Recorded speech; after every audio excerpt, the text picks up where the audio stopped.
Daha Peygamber aleyhissalatu vesselam aytmadaydı, men Allah yibargan arı gılıklarını tolturma deb ayrıca özünün Peygamber bulup yibarmaligini eskerdi, asıl gılıklarını tolturmağını.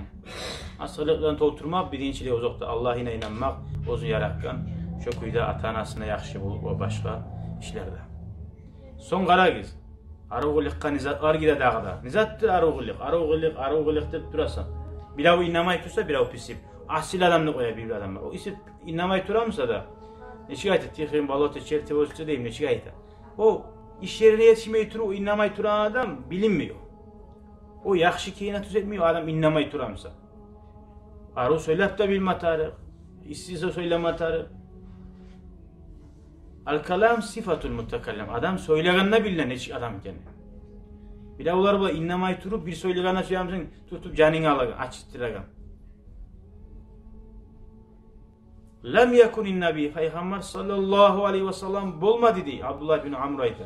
Fahişan irşizatını söyleyen adam bulmadı. Ay tabiatında da bulmadı. Taza yaratılıyor. Ve la mutafahişan mutafahiş de bulmadı. Mutafahiş mesela bir adam var. Yok taza osgen, taza atanadan osgen. No qarab internetten qarab, başka cahille qarab, şahadiyle, ondan neyle qarab. Şolağa göre yaman sözlerini söyleme öğrene, kuştan öğrene. Mutafahiş, kasetip öğrene geldiler.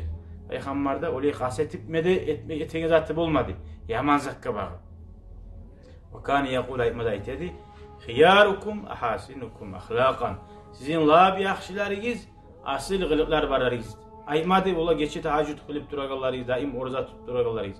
Bir başlap asıl gılık bolsa, inşallah son olur.